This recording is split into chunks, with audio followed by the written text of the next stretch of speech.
Okay, welcome back, everyone. Parsha Insights. We are right in the middle of the Omer. Last night we counted the 28th day of the Omer, and so today's class is going to focus a little bit on Sfirat HaOmer, but really the story of the Omer. The reason why the Omer is considered to be a day of sadness, of mourning, or days of at least the first 32 days until we get to Lag BaOmer next week, which is going to be our day of great celebration. So we're going to jump right in. Here we go. Parsha Insights, more precious than pearls, the teachings of Rav Moshe Shapiro. So we're going to start with the story. This is the story of the moment, the story of Rabbi Akiva. So as Rabbi Akiva says, so this is the Talmud and Tractate Yevamot, if one studied Torah in his youth, he should study more Torah in his old age. If he had students in his youth, he should have additional students in his old age. Okay, so let's give us an example of what Rabbi Akiva means, where he says that one should keep up the momentum, one should maintain the pace of life, one shouldn't give up. Age is not an excuse to embrace irrelevance. So they said by way of example, that Rabbi Akiva had 12,000 pairs of students in an area of land that stretched from Givat to Antripatris in Judea. So Givat and Antripatris are two ancient cities. Givat, if you imagine in the Galilee, basically, that Givat is on the east coast of Israel in the Galilee, eastern Galilee, and Antripatris was an ancient town from the time of Herod, which was about halfway between what we call today Caesarea, and Lida, which was in what today is Lebanon. So somewhere in the northwestern Israel. So basically, doesn't mean to say that this is not Achashverosh's kingdom, which is Mehodu Vad Kush, from one country to another, from one part of a continent to another. No, this is Rabbi Akiva's students in that narrow part of Israel, in the north of Israel. It's a significant number, enough that stretched from Givat to Antripatris. So he had a lot of students, and they all died in one period of time because they did not treat each other with respect. I want to go to the Hebrew, mipnei shelo nahagu kavod zelazeh. This is going to be an important word, kavod. We're going to come back to it later. And back to the English. So they didn't just to translate directly from the Hebrew, mipnei, because, shelo nahagu, because they did not practice, or they did not have the custom, they were not accustomed to treat each other with respect. The second group of disciples, and they all died in one period of time because they did not treat each other with respect, and the world was desolate of Torah. He lost all of his students. Rabbi Akiva was the future of the Jewish people. All of his students, he built the primary place of Torah study, of Torah development in the world, and Rabbi Akiva loses all of his students. The world is desolate of Torah until Rabbi Akiva came to our rabbis in the south and taught his Torah to them. So he travels from the north to the south to open up, to expand. He's lost all the students. There's nowhere left to teach up north. So he goes to the south and he gets new students, Rabbi Meir, Rabbi Huda, Rabbi Yossi, Rabbi Shimon, Rabbi Elazar ben Shamua. And these are the very ones who upheld the study of Torah at that time. And then we skip ahead, it is taught that all of them died in the period between Pesach and Shavuot, the period in which we are right now in this very moment. And how did they die? So some said Rocham bar Abba, some said Rabbi Scheier bar Ya'avin. They all died a bad death. What was the bad death? The diphtheria. That they died of a bacterial infection, which led them to difficulty breathing, and so it was just a very painful death that they experienced. Okay, that's the story. I mean, that's basically the reason why these days are considered days of quasi mourning. There's a custom which we practice as well. We don't listen to music during this period. It's something that my children, it pains them. It really is a difficult thing to ask teenagers not to listen to music, at least with musical instruments. They listen to a cappella music. They kind of tone down the celebration. Many don't get a haircut during these days. There are debates whether you get a haircut on Yom HaAtzmaut, because that is a day of celebration which breaks up this period. But basically, there are 32 days now that are devoted to contemplating the tragic loss of the students of Rabbi Akiva. So, Rav Moshe Shapiro, these 24,000 disciples were the entire study hall of Rabbi Akiva. With their passing, the world was desolate. And the only stated reason for their death sentence was what? Lack of honor among them. That seems a pretty weak reason. For this, the entire study hall was decimated. But you could add, if you want to punctuate that differently, you could say, for this, the entire study hall was decimated? What's happening here? This is the big question, right? This is a classic question on this particular passage. What's the big deal? So they didn't treat each other with respect. They should all be exterminated in a plague? What sense does that make? By the way, so here's what separates Rav Moshe Shapiro from any other teacher I've ever studied from. This level of creativity to go from point A to point B. And once you're there, you wonder why you've never gone there before. So 24,000, 12,000 pairs of students. And why pairs? Because that's how Jews learn. We learn b'chavruta. We learn in pairs. In Numbers, it says in Bamidbar, Vayeshev Yisrael b'Shittim. That's an important place. They're in the place of Shittim, and they profane themselves with the Moabite women, and so on. And they attach themselves. Bad things are happening. They attach themselves to the idol, to Baal Peor. God is incensed, and so Moses said to Israel's officials, slay the men who are attaching themselves to the Israelites.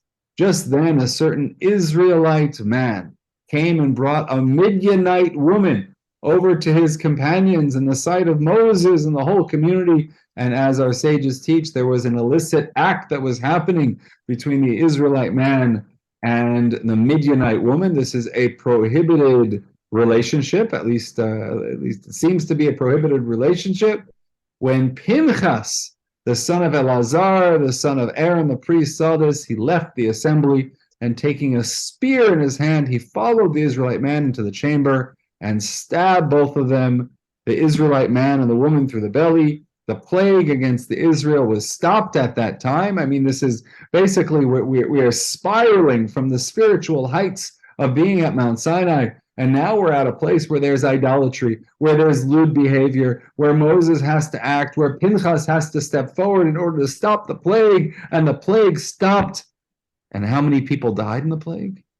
Those who died of the plague numbered 24,000. So, ladies and gentlemen, we just saw two plagues. One of Rabbi Akiva's students, one of the Israelites in the book of Numbers, and in Hebrew, the tzad hashaveh, the common denominator that they share, is a number, 24,000. But Rav Moshe Shapiro says, he quotes the Arizal, he says, this is what the Arizal considers the root of Rabbi Akiva's 24,000 disciples who also passed away. But the parallel is obscure. It somehow attests to the cause of their death. It was a semblance of the same flaw. Let us try to understand this. And so now we have presented our mission for today, which is to understand the reason behind Rabbi Akiva's students passing, 24,000. The Torah gives us a glimpse, and the Arizal said, in the Torah we can find a little bit of what stands behind Rabbi Akiva's students, because 24,000 people passed away in the story in the Torah. So what is one story going to teach us about another story? What's going on here? Comments or questions before we... Right now, Rav Moshe Shapiro has dug the trench and filled it with water, and we're about to jump into the pool. But before we get wet, any questions or comments? Is the issue sufficiently clear? I want to just ask a question. How come Moses is involved if he did not get to Israel, but yet here he's talking about and giving advice, take all the ringleaders? This is before they're entering Israel. This is the book of Numbers. They are still in the wilderness. Anytime, you're 100% right. Anytime you see Moses' name, you can be sure it is not taking place in the land of Israel. Except one story, which we're going to get to later today. I have a question. I wondered if any of the commentators attach responsibility to Rabbi Akiva for the behavior of his students. Oh, Would true. he not have been aware of what they were doing and tried to correct it? Yes, 100% tremendous responsibility. And they also note the irony that what's Rabbi Akiva's great teaching? If you could think of one teaching of Rabbi Akiva, it's V'ahavta l'reacha kamocha, love your neighbor as yourself. Ze klal gadol b'Torah. That's his great, powerful teaching. So, yes, they do. That's not going to be our focus today, but the answer is yes. That is an extensive conversation. Good. So let's go ahead. So what's behind all of this? And we're going to start by talking about the connection. The first connection in the beginning of their association lies in the tribe of Shimon. So this is going to require a little bit of imagination and a little bit of free association, but we're going to think about the tribe of Shimon. Why are we thinking about the tribe of Shimon? The second-born son of Jacob, the second-born son of Leah, because as the verse attests, the name later on, B'Shem Ish Yisrael Hamuka, Asher Hukah Midyanit, that the name of the Israelite man was none other than who was killed with the Midianite woman with whom he was being intimacy. The name was Zimri ben Salu, Nasi Beit Av L'Shimoni. So just know that that man was from the tribe of Shimon. Rashi notes that according to how do we know this? Because of the census, and we know that the tribe of Shimon from one census to the next is missing 24,000 people. So Rashi says the reason we know that he's from the tribe of Shimon is because of the way the different censuses worked. And there you go. That's how must have fallen from the tribe of Shimon. And the roots of the tribe of Shimon is very important to us because the roots are our fathers, meaning the avot and the imahot, the patriarchs, the matriarchs. That's where we really talk about our real roots. But the tribe as a nation are the tribes, the first of which are Reuven and Shimon. Meaning this isn't just a tribe. Maybe I'm from the tribe of Shimon, maybe I'm not. I don't know what tribe I'm from. Only the people from the tribe of Levi today know that they're from the tribe. Kohanim and Leviim are both from the tribe of Levi. But everybody else, we don't know what tribe we're from. So maybe I am, maybe I'm not. So Rav Moshe Shapiro says, no. Just know that all of the tribes are important to us, in particular the first of the tribes, which are Reuven and Shimon. Why? Because look at these verses as Leah is giving birth. Baruch Hashem is having children, and Vatahar Leah v'teled ben, and she gives birth to a son. Vatikra shmo Reuven, the firstborn Reuven, ki amra ki ra'ah Hashem ba'oni, because God has seen my affliction. Also means now my husband will love me. Okay, Vatahar od v'teled ben, and there was another birth. Vatomer, what she said, ki shama Hashem kisnua. No, he got heard because I was unloved. My sister is more loved than I am, Leah said about her sister Rachel. Vayiten li gam et ze vatikra shmo Shimon. So look at those two names. Reuven comes from the Hebrew word ra'ah. Shimon comes from the Hebrew word shama. Reuven comes from the Hebrew word means to see. Shimon comes from the Hebrew word which means to hear. Sight and hearing. That's at the core of our identity, the observations that we have of the spaces around us. The Arizal states that these two powers represent the two aspects of Torah. The power of seeing in Israel is the reason we merited the written Torah, which is read and perceived by sight. We see the Torah, right? When the Torah is lifted, V'zot HaTorah, some have the pinky custom of pointing at the Torah with their pinky. Others point with a pointer finger. Others just look. But either way, we are seeing the Torah. And the power of hearing in Israel is the reason that we merited the oral Torah, which is perceived by hearing. In fact, an Aramaic word for halacha is shmatata. And in Aramaic, the word shma, lishmoa, to hear, also means to study. Tashma can mean come and hear, or can also mean come and study. It's a specific type of studying. So we're taking these two senses, hearing and seeing, or seeing and hearing. Seeing is connected to the written Torah. Hearing is connected to the oral Torah. So here we've gone on this journey, and we have said the story of the 24,000 in the Torah is the tribe of Shimon. Shimon is the power of hearing. Hearing is the oral Torah, and the oral Torah is exactly what Rabbi Akiva was doing in those moments. What is the power of hearing? V'zot habracha, at the very end of the Torah. Moses gives a blessing to all of the tribes. Due to the blessing, the Jewish people continue onward. However, there is no explicit blessing for the tribe of Shimon. If you look in the 33rd chapter, go try to find it. There's no blessing for the tribe of Shimon. However, look at the tribe of Judah, the fourth tribe, and this he said to Judah, V'zot liYehuda vayomar. This he said to, we read this on Simchat Torah, V'zot liYehuda vayomar, Shema Hashem kol Yehuda. Hear, God, the voice of Judah. Hear the voice of Judah, and therefore restore him to his people, through his own hand strive for him, help him against his foes. So the blessing for Judah, right? There's no blessing for Shimon, which is the tribe of hearing, but the blessing for Judah contains the word for to hear. Look at Rashi.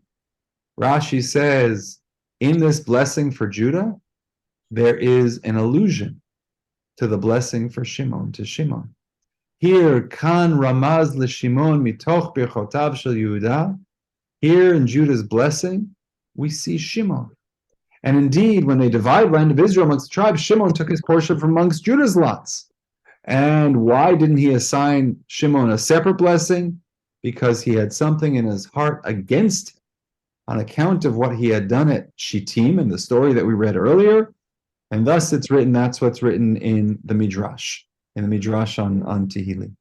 So Moses is standing there blessing the people, and he leaves out Shimon. Why? Because he was still angry at the tribe of Shimon for taking place for what they did in the times of the plagues, and the 24,000, for all of Shimon's going after the idols and their death and the horrible fate that they brought upon the Jewish people. Moshe was still a little bit angry at them, and therefore he left them out.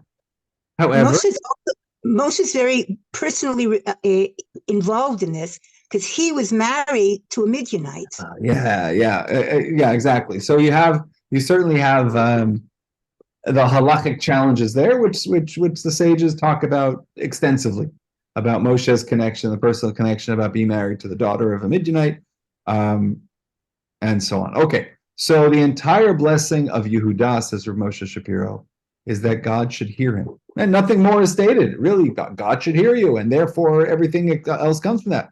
Hence, in the blessing of Judah, there's an allusion to the blessing for Shimon. He is the one in whose merit God hears us, the voice of Yehuda. We are Judah. The voice of Judah is heard in whose merit? In Shimon. When we ask God to hear us, when we say in our prayers, Shema Kolenu Hashem Elokeinu, hear us, God, we are actualizing the blessing of Shimon. Okay, we need to pause for a moment. Whew. So we have gone on a little bit of a journey so far, and we still have a ways to go. Are we there yet? Are we there yet, as the kids would say? No, we're not, but we will get there, I promise.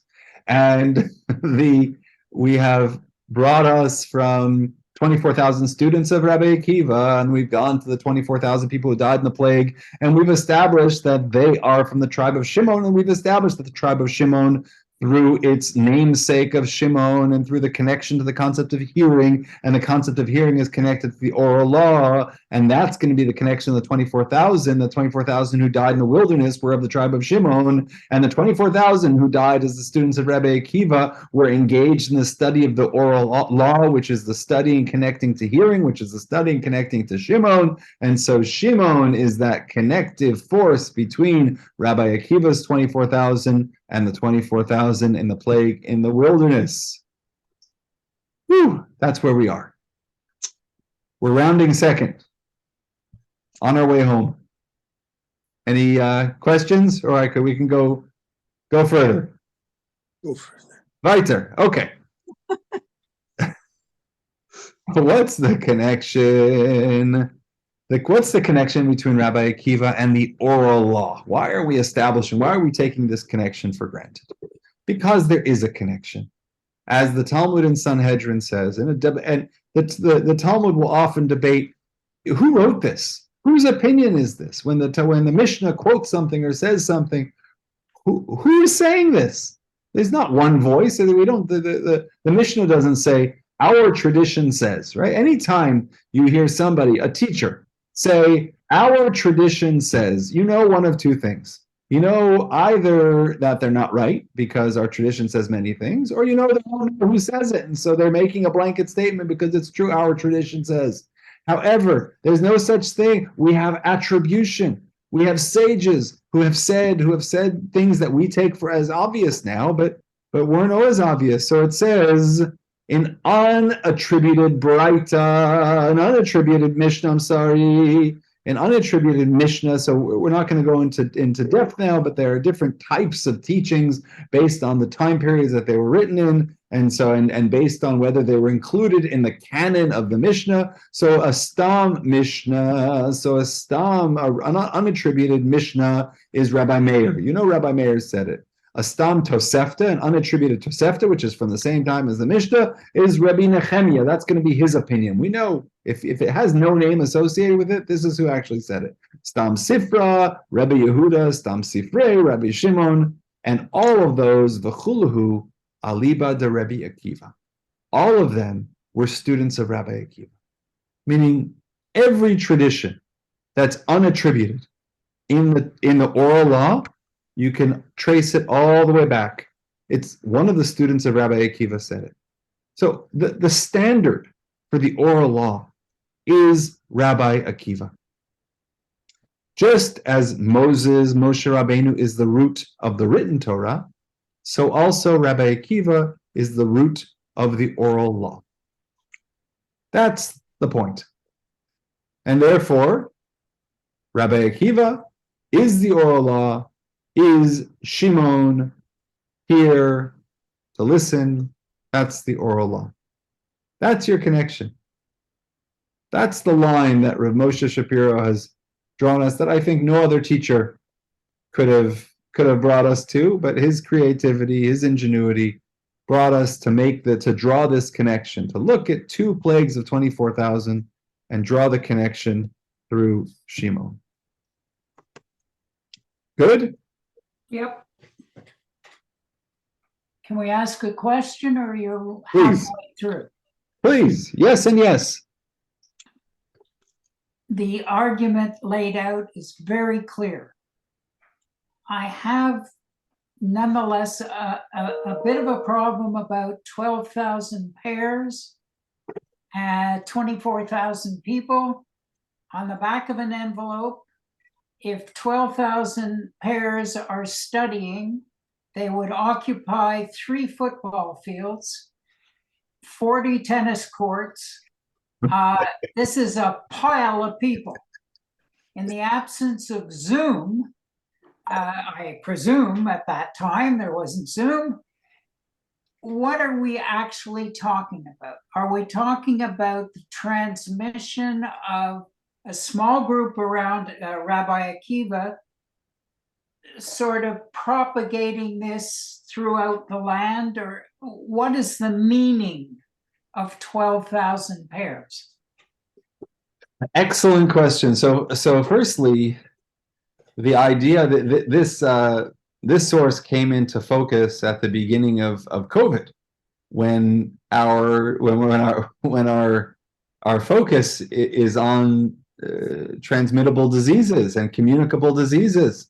And why do we care that they were study partners? You know what study partners do? They sit right opposite each other. They sit very close to each other and yell at each other all day without masks, and they fight to milchamta shel Torah, the battle of the Torah, to get to the truth. And so if one person is stricken by this disease, soon enough they're all going to get it. In my mind, I imagine that these were students who had graduated from Rabbi Akiva's academy and still referred to him as their teacher. And he would travel around and visit with them, and they would come and visit with him. But it was much more of a spread out reality at that point. It was maturing, it was growing, it was preparing for that next level transmission where these students would then have students, but they didn't have that yet. That's not where it was. It was still in its infancy. Why? I think part of your question was the meaning of 24,000. Or 12, yeah. Or 12. We could get into numerology. I could talk to you about the 12 tribes and that referring to the entirety of Israel. That's a code word for everyone. 12. We could talk about 24, which is a code word for everything because of the hours of the day, because of the time zones in the world. It's all encompassing the notion of 24. There are 24 chapters there are 24 books in the Tanakh. There are 24 chapters in Tractate Shabbat. There's so much to talk about with the 24. But let's just say there are numbers that mean a lot. That's what it's trying to communicate to us, is that this was an all-encompassing loss and no one was left. All 12 tribes, all 12,000 pairs, all 24 hours of the day, everything was exterminated with the exception of one man, of Rabbi Akiva, who reestablished himself. So, excuse me, just for one more, there's a big difference between a lot and comprehensive. And I think you're basically saying comprehensive rather than just a big bunch. Yes, comprehensive, save for that one ember, that one burning ember of Rabbi Akiva. Okay. Of he himself. Yes, thank you. Okay, weiter. Let's go forward. There was one catastrophe with the tribe of Shimon, 24,000 perished. Another catastrophe with the study hall of Rabbi Akiva, 24,000 also perished. This is the more peripheral connection between these two topics. And by the way, we could stop here. If we wanted to, we could say, we found a connection. This was a good shiur. We found it. We learned about Rabbi Akiva's students. We learned about a biblical paradigm for this and a connection, and we drew a connection between the two, which is Shimon, which is the oral law, and we learned that Rabbi Akiva is the epitome of oral law, and the tribe of Shimon is the epitome of the oral law as well. Shalom al Yisrael, and peace upon Israel, and we could say Amen and then leave each other and bid each other farewell, but let's go a little bit further. Let's explore. There's an amazing Gemara, which we probably looked at before in some forum together, but it's wonderful. Rabbi Yehuda says that Rav says. There's a story, and I mentioned before, about Moshe and the land of Israel. Never was there. Well, here's a story where he made a visit. When Moses ascended on high, he found the Holy One, blessed be he, sitting and tying crowns on the letters of the Torah. It's amazing. Tying crowns on the letters. God sitting there lovingly I don't know what that means, but tying crowns. Kosher ktarim, lo tiot shel Torah. And Moses said, God, who, Master of the universe, who is preventing you from giving the Torah without these additions? You don't need these crowns. What? If you leave one out, what's the big deal? It's the same word. God said to him, there's a man who is destined to be born after several generations. His name is Akiva ben Yosef. His name is Rabbi Akiva. And he is destined to derive from each and every thorn of these crowns mounds upon mounds of halachot. The tradition will develop in which each of these little crowns, if you could imagine a Hebrew letter, for those unfamiliar, I should have included an image. I'm sorry that I didn't, but the way the Hebrew letters are written in the Torah scroll is often written with little flourishes on the top of the letters. You can look it up later. Just Google crowns on letters of the Torah, and you'll see that there are they almost look like crowns sticking up from the points of the letters of the Torah. Moses says, God, what are these crowns doing there? Because each one has meaning. Each thorn in the crown, each little point in the crown has meaning. And Rabbi Akiva is going to be the one who interprets, who derives the meaning. So Moses says before God, show him to me. He's so smart. I want to see him. So Master of the God says to him, return behind you meaning go around, turn around. There's something's happening, some time travel's happening. And Moses went and sat at the end of the 8th row in Rabbi Akiva's study hall and did not understand what they were saying. This is the most powerful moments of the oral tradition, that Moses is listening to Rabbi Akiva and he's lost. He said, I don't get this shiur. I don't get this lesson at all. It doesn't make sense to me. Moses says that. Moses' strength waned as he thought his Torah knowledge was deficient. He said, you mean I don't know my own Torah? We call it Torah Moshe. I don't know my own Torah. When Rabbi Akiva arrived at the discussion of one matter, his student said to him, well, my teacher, how do you know this? One of the students said to Rabbi Akiva, and Moshe said, Rabbi Akiva said, halacha LaMoshe miSinai. It's a halacha transmitted to Moses from Sinai. And Moses heard this and it put his mind at ease, as this too was part of the Torah that he was to receive. This is the story of Moshe sitting in Rabbi Akiva's study hall, hearing things that he'd never heard before, and being reassured that it's an authentic part of his tradition. And furthermore, there's a midrash that says, Dvarim shelo niglu leMoshe, things that were not revealed to Moses, niglu leRabbi Akiva v'chaverav. They were revealed to Rabbi Akiva and his fellow Torah scholars. Things that Moses didn't know were revealed. Not that Moses didn't have, but that he didn't know, that he didn't realize. Meaning Moshe received a Torah that was meant to go through an interpretive process. Contained within the Torah of Moshe were all of these various laws and aspects of understanding which one day would come to light. Moshe didn't know all of them. Rabbi Akiva was the one who took that written and oral law and developed it even further. That's the essence of Rabbi Akiva, is that within his teachings is the tradition, is the potential for the Torah to reach its full expression. We're going to take a sidebar for a moment, because what was the problem of Rabbi Akiva in his study hall was that they didn't honor each other. Lo nahagu kavod ze lazeh. What is honor? And so, by the way, I'll mention, I don't think I quoted here, Rav Moshe Shapiro says, don't read this that they mistreated each other. That's not what happened. It's not what the Talmud doesn't say that they died because they were mean to each other, they disgraced each other. It says that they died because there was a lack of honor. What's honor? So, Maimonides in Mishnah Torah, at the beginning of the laws of Torah study, he says there are two parts of Torah study. Rishona lilmod Torah. First, you have to study Torah. Shniya, the second part, lechabed melamdeha v'yodeha. To lechabed, to give kavod, to give honor to those who study and teach and know the Torah.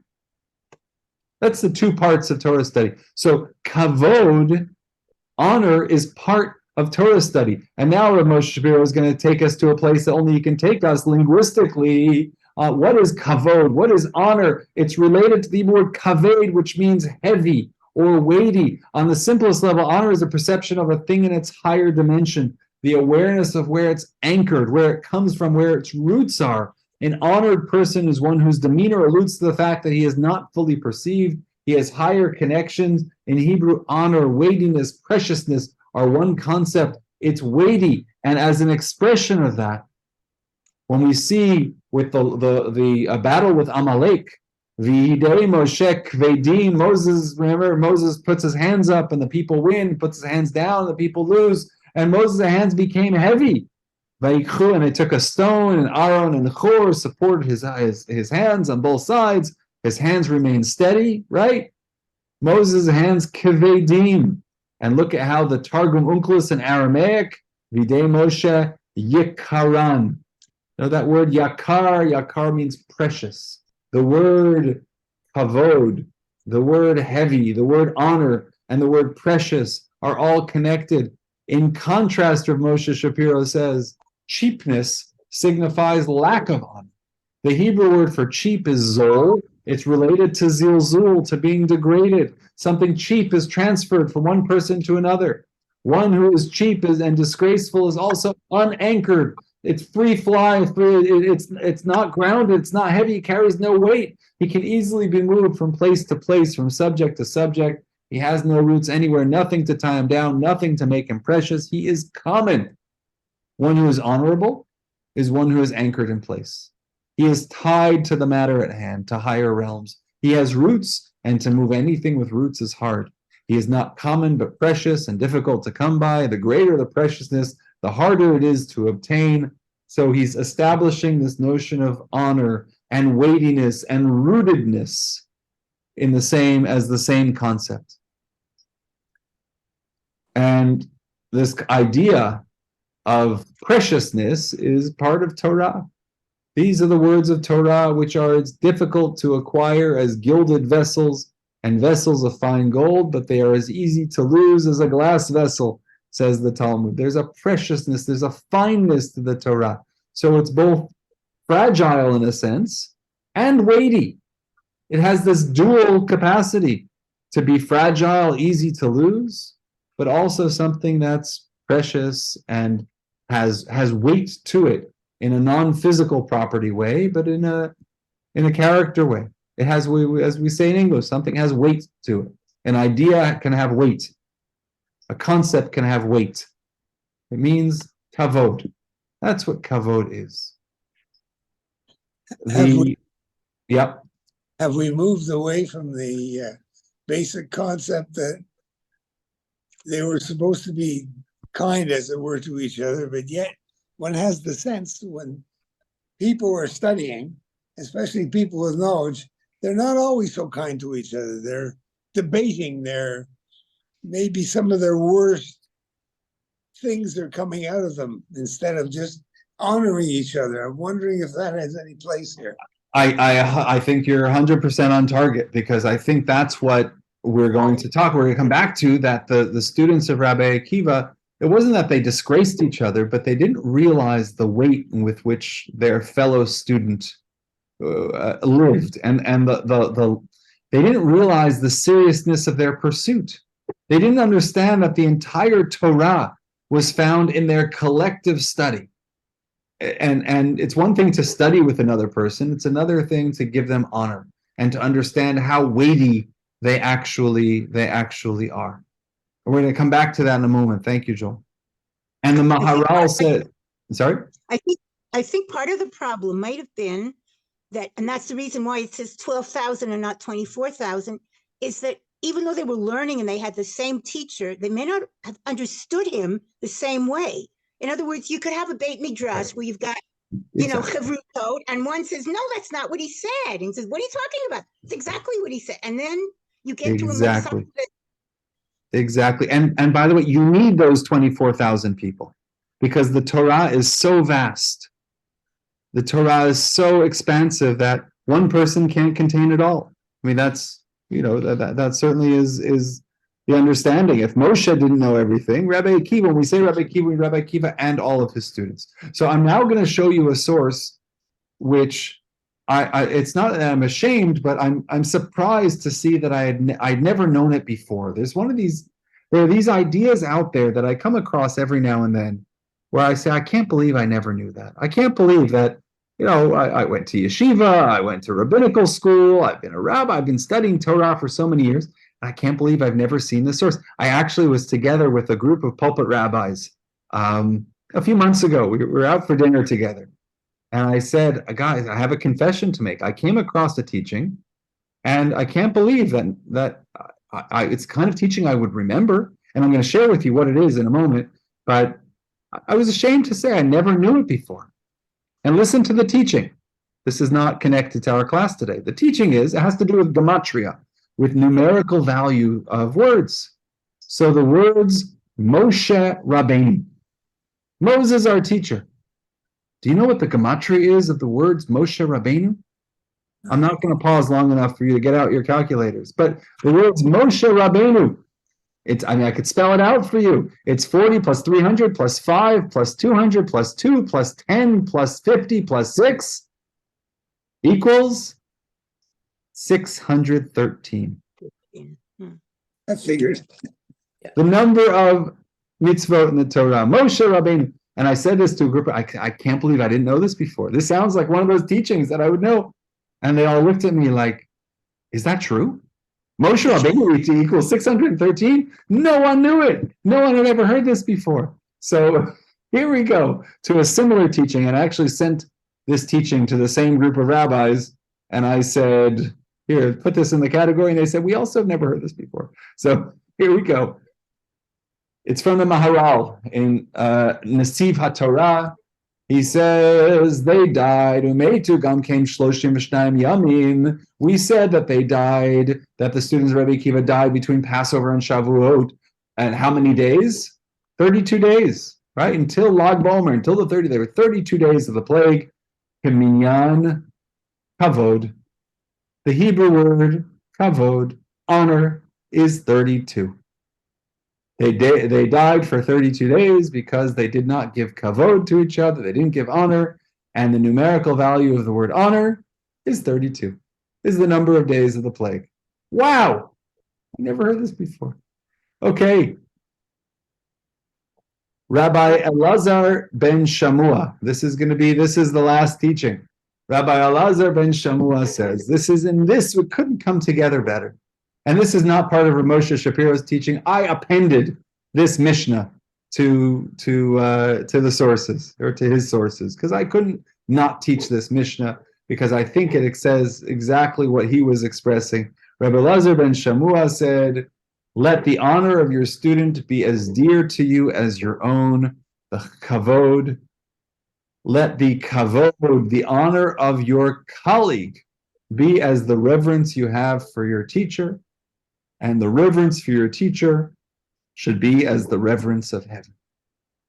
What Rabbi Elazar ben Shamua is saying is the way we treat our friends, the way we treat our study partner, has to be with the concept of kavod, because they are teaching us as well. Because it's not just the two of us being equal. Everyone has to treat their study partner as if they are their teacher. You have something to teach me. If we're studying together, it's not that I'm listening with an ear to what you can offer me, because you have something to teach me. You have something very important. And that's what was missing from the students of Rabbi Akiva, according to this, who represented, again, we're not going to go through this whole path again to recap, but we went through the death of the students of Rabbi Akiva and the death of the plague and the connection of Shimon, and Shimon being to hear and hearing being the oral Torah, and Rabbi Akiva being the essence of the oral Torah, and then the concept of kavod equaling 32, and honor being something that's weighty and a higher concept. And we have to understand that our friends and that our study partners have access to these higher level thoughts, to inspired thoughts that we don't have access to. They are our teachers. Our students are our teachers. Our study partners are our teachers. And of course, our teachers are our teachers. Now, how did Rabbi Elazar ben Shamua know this? How did Rabbi Elazar ben Shamua know this? So now we're going to hit rewind. Go back to the first source. Remember Rabbi Akiva, what happened after the plague? He went to the south. And he taught Rabbi Meir, Rabbi Yehuda, Rabbi Yossi, Rabbi Shimon, and Rabbi Elazar ben Shamua. How did he know that you have to treat each other with kavod? That study partners, that friends have to know that this is a relationship of friendship, but you're my teacher also. How did he know that? Because his teacher taught him. His teacher, Rabbi Akiva, who learned this the hard way. He told his new students, his 5 new students, he said, listen, if this is going to work, you have to learn not only from me, but from each other as well. And then Rabbi Elazar ben Shamua says in Pirkei Avot, give kavod, give honor to each other. That's your Lag BaOmer. That's what's happening now in this period of days leading up to Lag BaOmer, remembering these students of Rabbi Akiva, and remembering the lessons that Rabbi Akiva taught to this next generation of students, which have to be our teachings as well. That's the end of our journey today, dear friends. Any questions, comments? Yes, Applause, booing, whatever you want. I have a question or comment. I have the greatest respect for kavod for all, especially Hebrew teachers, rabbis, etc. It's throughout my whole life. But sometimes when I read, as we're reading today, I say to myself, who was the census taken? Because so many times, so many thousands are killed, and so many throughout, not just with Rabbi Akiva, and in different battles. And Right. we never talk about who took the numbers. Well, who took the numbers in terms of in the Torah? I mean, Yeah, so many people died in this battle, so many in that battle, in right. Nevi'im, wherever. But there are censuses in the Torah that are taken, including the half shekel census. There are a number of different times in which the people are counted, and the numbers are recorded in the Torah, including at the beginning of the book of Bamidbar and the Parashat Kitisa. There's a census. So who took them? That was the leadership. Moshe. It was done through donations in one case. They counted. Everyone gave the half shekel, and they counted their money at the end of the day. That was how they took this. That was how they took the census. Okay. But the mechanism is there in the Torah. Again, the exact minute to minute process of what it was like, I don't know. We don't have that, but we do have the Torah does give us numbers, and that's how we get to 600,000 men, 603,000 men between the ages of 20 and 60 that are recorded in the Torah. And that's how we can approximate the number of Bnei Israel, as the Torah describes, that were wandering through the wilderness. Great. Monica.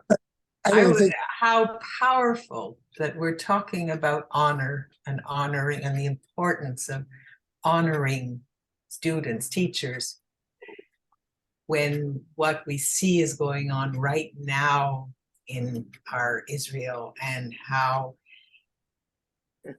it's our part. What we're studying today is talking about how we must honor, not just love each other, not love your neighbor as yourself, but what's so crucial right now is that we could absorb this concept of having honor for everyone. Beautiful. Where that can take us, if we don't learn from what happened to those who didn't honor, maybe we will end up in the same place. But let's not even say that, even though I've said it. How important it is to remember this necessity of honoring. Wow. Amen. Amen. Wow. Yeah. May it so be. Yes. Thank you. Thank you for that. Okay, we're going to sign off now. Thank you all for joining us. Thank you. A wonderful pleasure to be together again, and wishing all a Shabbat Shalom. We'll see you again next week. Shabbat Shalom. Thank you very much.